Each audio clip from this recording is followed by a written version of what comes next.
Well, we had some movement this week with the Supreme Court.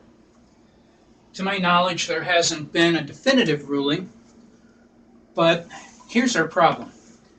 They did agree, and were rather forced to agree, that there is a right for everybody to have a Second Amendment privilege to carry guns.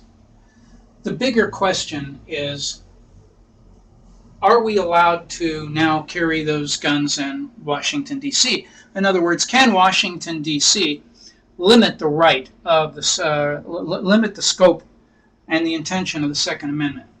If they say yes, they may as well have said you cannot have guns, because then any township, any state, any little place can say, oh, you've got a right to carry a gun, but we're not going to let you. It's tantamount to saying to your kid, yeah, any movie's fine as long as it's G. Mom, I found a movie. Can I go? No. Why? You said it's G. I know, but I said you can't go. Why go ahead and give anybody the illusion they've got the right if you're just going to take it away based on something else? I believe there would be far less crime if everybody knew everybody had a gun. And in the beginning, there may be a few shootings to weed out the idiots from the gene pool. But overall, I believe that no one's going to end up committing a crime unless they're really, really desperate. They're not going to walk into a bank because they know everybody in there's got a gun. And they're skilled and they're trained and they have to take their license and pass their shooting test. So they know they're going to be facing a whole bunch of guns in there. They won't be the only ones with weapons. So everybody might drop into their shooting stance and blast the hell out of them. They're not going to attack people on the streets because anybody around those people who are normally timid are now going to be a little bit more aggressive about helping somebody in trouble. So you try to rape a girl, you try to snatch a bag from a little old lady, you're going to get shot.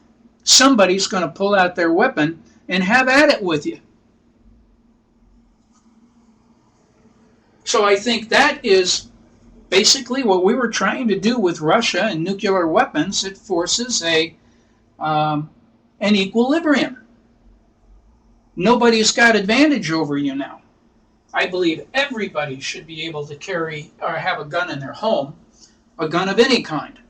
And nobody should enjoy the expectation of reasonable safety if they break into someone's home.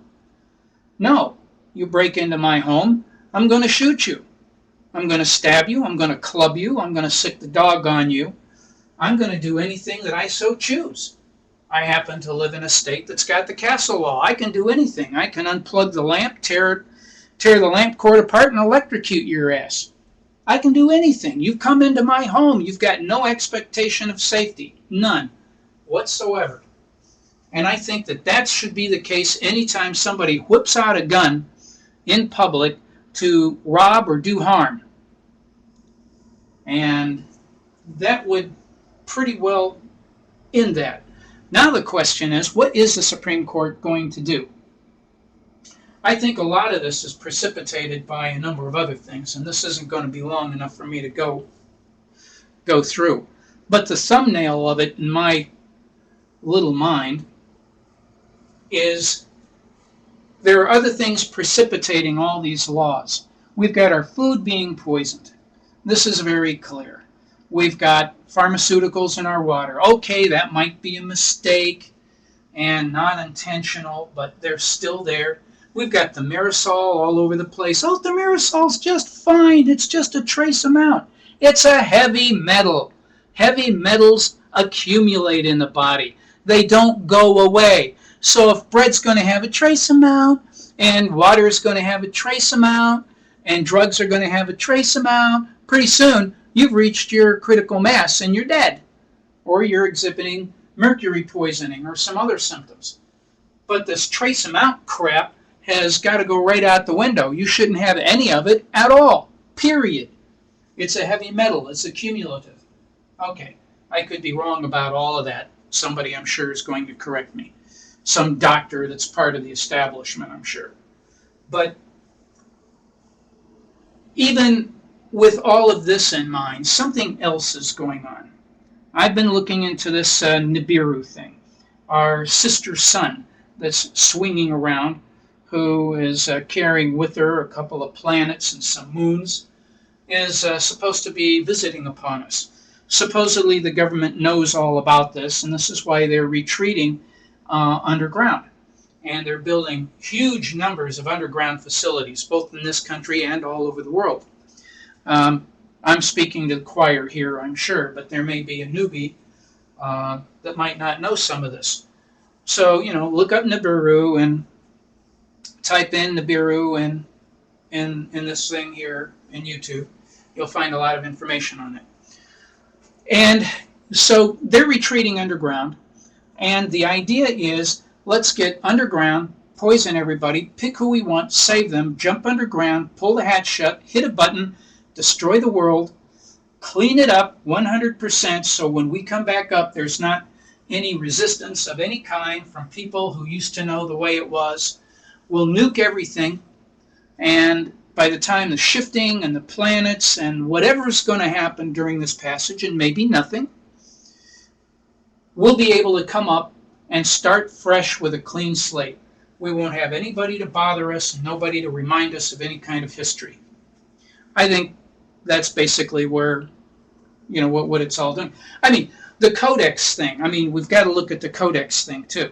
They're trying to take away your ability to buy vitamins because you're too stupid to use them.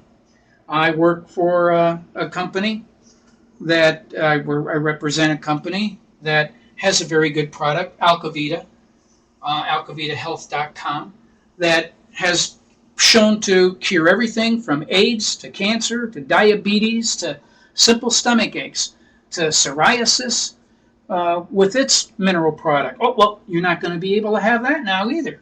Oh, no, it's way too cheap and the pharmaceuticals don't make any money from it. So you can't have a product out there that's going to cheat the pharmacies out of their money. There's a lot happening. That's a very brief and thumbnail sketch of the whole thing. We've got prison camps being built. We've got people being trained for insurrections here. We've got all sorts of stuff. My quick prediction, I think that the Supreme Court is going to say that Washington, D.C. may limit the scope of the Second Amendment. If they do, that's going to create a firestorm. If they do not, I would be very surprised. I would be very surprised. But then it can go another way, and states can go ahead and limit things, and the courts could just take no action against it, and then it would be a case-by-case selective prosecution thing.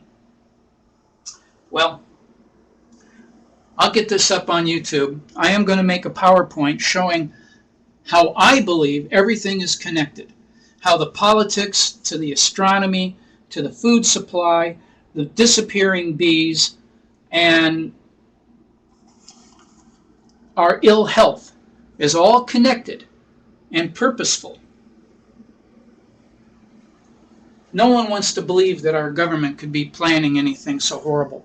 No one wants to believe that our government could actually have made 9/11 happen. But there's an abundant amount of proof to show that they have. And that they have planned this before. They implemented it this time, but they planned it before. It's happened before. We have it, the Northwoods Project. We've had it in our minds to do this, or the government's had it in its mind to do this.